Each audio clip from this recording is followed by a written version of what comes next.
अपनी पत्नी के इन दो अंगों को छूने से कभी गरीबी नहीं आती है।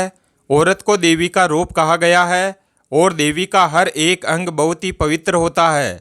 आज मैं आपको औरत के ऐसे अंग के बारे में बताऊंगा जिसे हर पुरुष को दबाने से अचानक अपार धन की प्राप्ति होने लगती है। लोग औरत का कौन सा अंग दबाकर अमीर बन जाते हैं। जो भी मनुष्य औरत का यह अंग दबाता है उसके घर में सदा माँ लक्ष्मी का वास रहता है और महालक्ष्मी की कृपा सदैव बनी रहती है।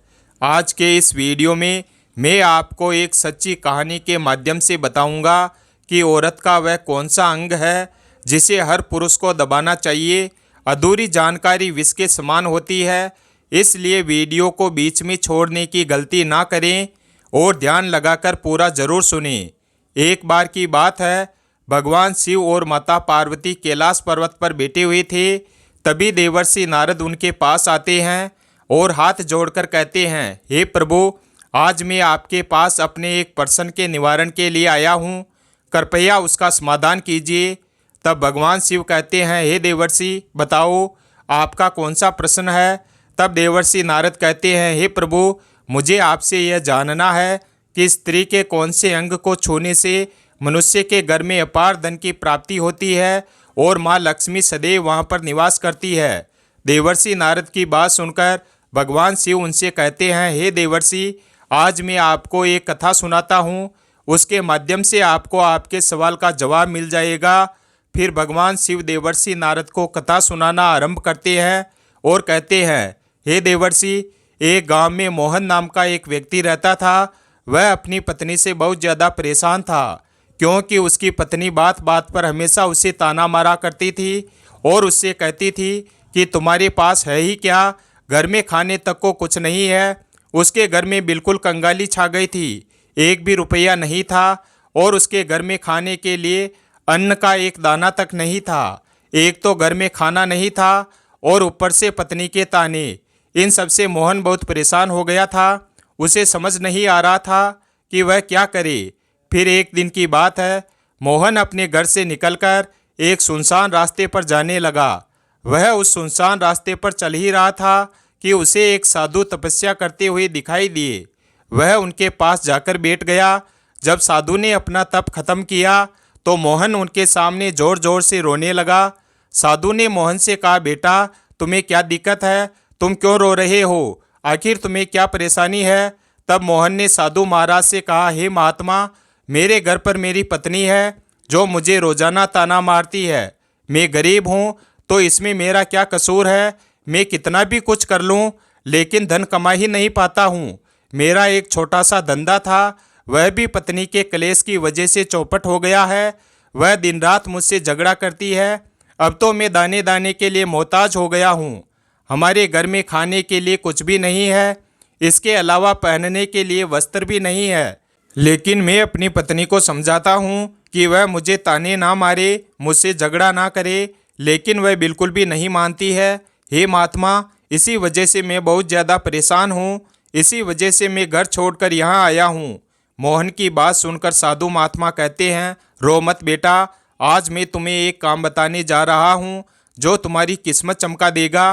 तुम्हें अपनी औरत का सिर्फ यह अंग दबाना है, अचानक तुम्हारे घर में धन की प्राप्ति होने लग जाएगी। तुम देखते ही देखते अमीर बन जाओगे।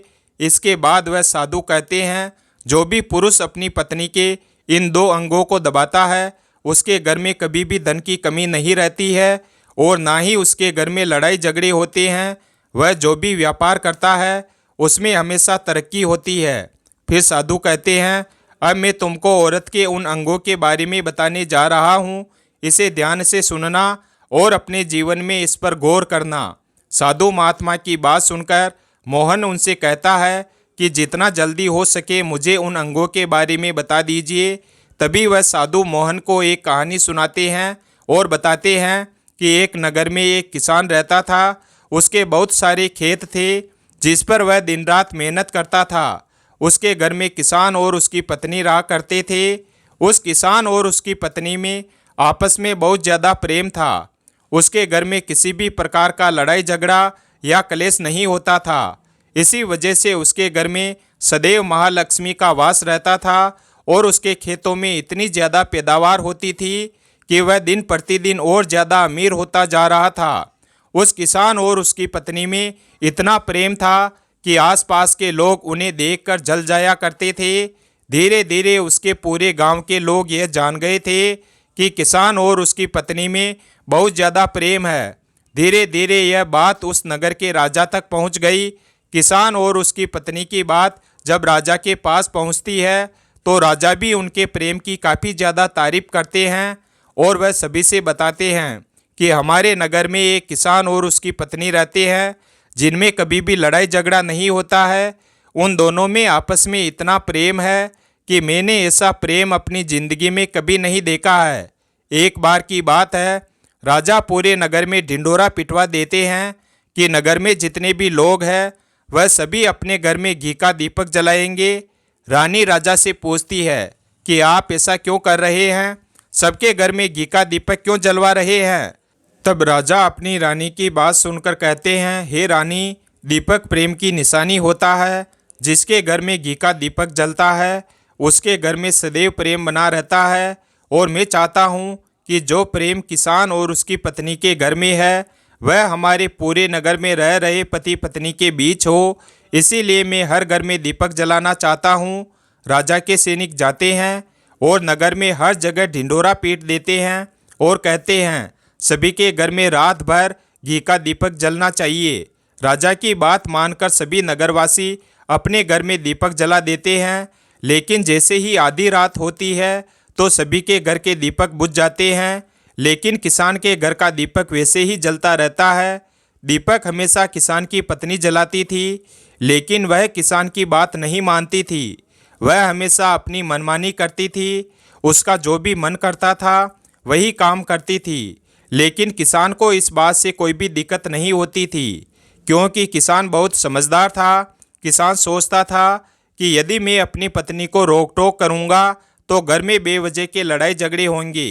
किसान इसी वजह से अनदेखा करता था कि उसके घर में प्रेम बना रहे। राजा अपने महल को छोड़कर पूरे नगर का नज़ारा देख रहे थे। तब उन्होंने देखा कि सारे नगर में किसी के घर में दीपक नहीं जल रहा है, लेकिन किसान के घर में दीपक जल रहा है। तब राजा अपनी रानी से कहता है कि देखो रानी, किसान और उसकी पत्नी के घर में दीपक जगमगा रहा है, लेकिन पूरे नगर में कहीं भी दीपक नहीं जल रहा है। इसी से पता लगता है कि किसान और उसकी पत्नी में कितना प्रेम है।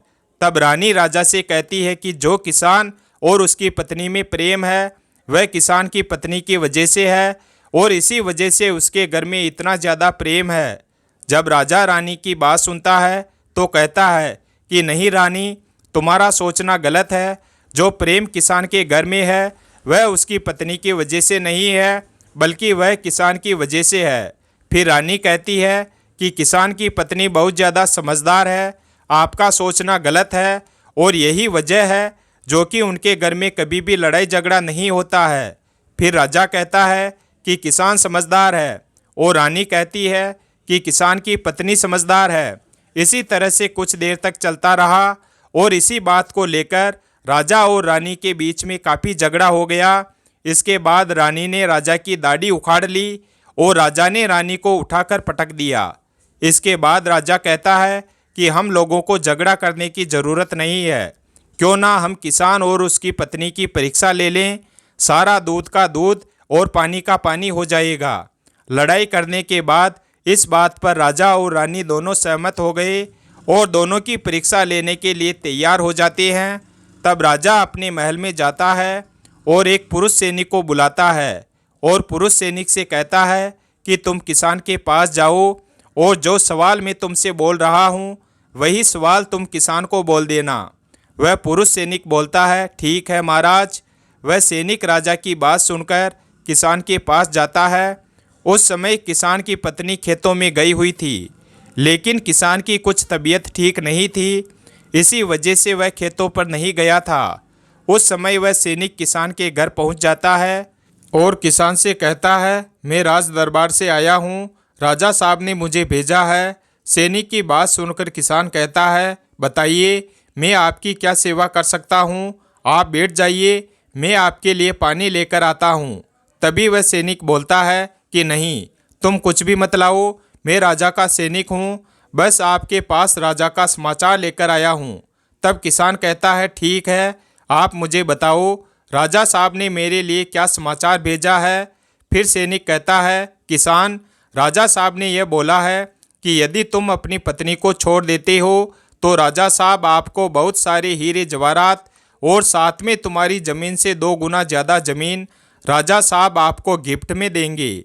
इसके अलावा राजमहल का आधा हिस्सा भी आपको दिया जाएगा। लेकिन जो किसान ने जवाब दिया वह सुनने लायक है। किसान ने कहा राजा साहब अपना पूरा राजमहल मुझे क्यों ना दे दे, लेकिन मैं अपनी पत्नी को नहीं छोड़ूंगा। जाओ और अपने राजा से कह दो कि किसान ने ऐसा कहा है। फिर सैनिक जाता है और राजा को सारी बातें बताता है। उसी समय रानी वहाँ पर सैनिक की बात सुन रही थी। बातें सुनने के बाद रानी ने राजा से कहा, आपने किसान की तो परीक्षा ले ली, लेकिन किसान की पत्नी की परीक्षा नहीं ली। इस तरह से हम कैसे पता कर सकते हैं कि कौन समझदार है। इसके बाद रानी ने कहा कि अब मैं भी किसान की पत्नी की परीक्षा लेना चाहती हूँ। जब दोनों की परीक्षा हो जाएगी तभी पता चलेगा कि कौन समझदार है। फिर रानी ने भी अपनी एक दासी को बुलाया और कहा कि मेरी बात किसान की पत्नी को बोलना, और याद रखना यह बात तभी बताना जब किसान वहाँ पर ना हो। दासी ने पूछा कि रानी क्या बात बतानी है, वह तो बताओ। तो रानी ने दासी को सारी बात बता दी। दासी किसान के घर जाती है और उसके घर में आवाज़ लगाती है। तो उसके घर से किसान की पत्नी निकल कर आती है और कहती है बताओ क्या हुआ, क्यों ढिंडोरा पीट रही हो। तो दासी ने कहा कि मैं राजमहल से आई हूँ और मुझे रानी ने भेजा है। किसान की पत्नी ने कहा बताओ किस लिए आई हो। तब दासी ने कहा रानी ने बोला है कि यदि तुम अपने पति किसान को मार देती हो तो आपको रानी बहुत सारे हीरे जवाहरात देगी और साथ में राजमहल का आधा हिस्सा भी आपको मिलेगा। इसके अलावा जितनी भी आपकी ज़मीन है वह तो आपकी रहेगी, लेकिन उसकी 2 गुना ज़मीन भी आपको रानी देगी। यह बात सुनकर किसान की पत्नी तैयार हो जाती है और कहती है ठीक है, यदि मुझे रानी साहिबा देगी तो मुझे मंजूर है, मैं अपने पति को मार दूंगी। तब दासी पूछती है कि रानी को कैसे पता चलेगा कि आपने अपने पति को मार दिया है। तब किसान की पत्नी बोलती है मेरे घर में जो दीपक जल रहा है, जब मैं किसान को मार दूंगी तो उसे बुझा दूंगी, तभी आपको पता चल जाएगा कि मैंने किसान को मार दिया है। अब दासी किसान की पत्नी की बात सुनकर राजमहल में जाती है और रानी को सारी बातें बताती है। किसान की पत्नी की बात सुनकर रानी बहुत अचंभित हो जाती है। राजा और रानी को स्त्री जात से नफरत होने लगती है। उसी समय राजा अपने नगर के सभी लोगों को बुलाता है और कहता है कि मैं चाहता हूँ कि मेरे और मेरी पत्नी की वजह से किसान की जान ना जाए।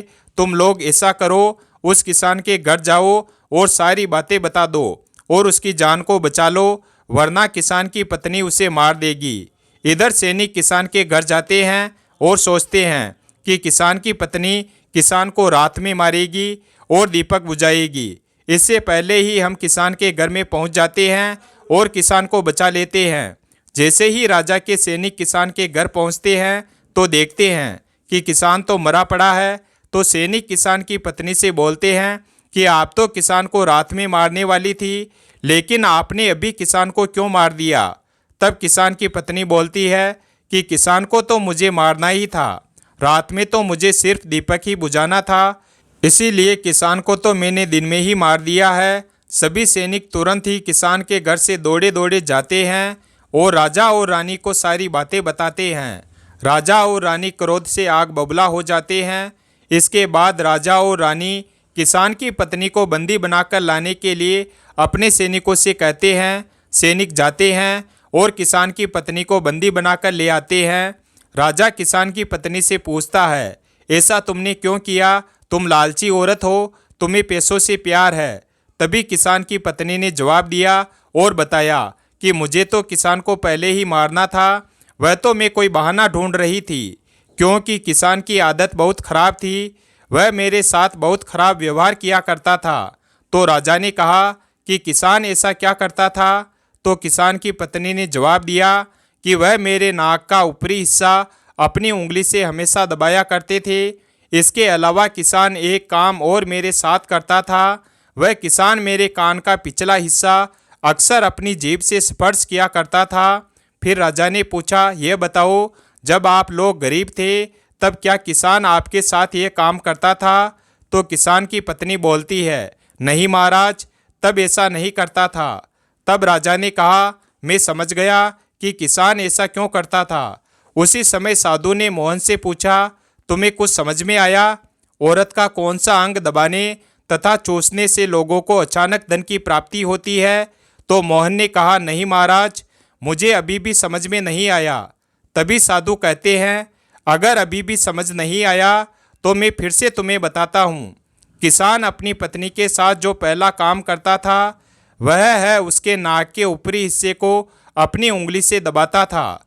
तो जिस भी मनुष्य के घर में पैसों की किल्लत है उसे अपनी उंगली से औरत के नाक के ऊपरी हिस्से को जरूर दबाना चाहिए। औरत के नाक के ऊपरी हिस्से को बहुत शुभ माना जाता है। इसी वजह से जो ये काम करता है वह हमेशा धनवान पुरुष बन जाता है। दूसरा काम है, जो भी पुरुष औरत के कान का पिछला हिस्सा अपनी जीभ से स्पर्श करता है तो उसकी किस्मत के द्वार खुल जाते हैं, उसे अचानक धन की प्राप्ति होती है। और ऐसा इसलिए होता है क्योंकि औरत के कान के पिछले हिस्से में माता लक्ष्मी का वास होता है। जब आप ऐसा करते हैं तो माता लक्ष्मी आपसे प्रसन्न हो जाती है और आपको अपार धन देती है। और आपने एक बात तो जरूर सुनी होगी, औरतें माता लक्ष्मी का रूप मानी जाती है। यही वजह है इस संसार में जो भी मनुष्य यह पवित्र काम करता है उसका घर धन से भर जाता है, जो कि इस कहानी में किसान भी अपनी पत्नी के साथ करता था। लेकिन आप जब भी ऐसा काम करें तब आपको अपनी पत्नी को पूरी बात बता देनी चाहिए, अन्यथा आपके जीवन में ऐसा अनर्थ भी हो सकता है। इसके बाद वह साधु मोहन से कहते हैं कि बेटा, अब तुम्हें कुछ समझ में आया? तब मोहन कहता है, हाँ महाराज, अब मुझे सब कुछ समझ में आ गया। फिर भगवान शिव देवर्षि नारद से कहते हैं, हे देवर्षि, क्या आपको आपके सवाल का जवाब मिल गया है? तब देवर्षि नारद कहते हैं, हाँ प्रभु, आपका बहुत बहुत धन्यवाद। आज आपने मानव कल्याण का बहुत ही अच्छा संदेश दिया है। वीडियो अगर पसंद आया हो तो वीडियो को लाइक और हमारे चैनल शिव भक्त को सब्सक्राइब करें और अपने दोस्तों के साथ शेयर करें और कमेंट बॉक्स में हर हर महादेव अवश्य लिखें। धन्यवाद। और कमेंट करके बताएं वीडियो कैसा लगा।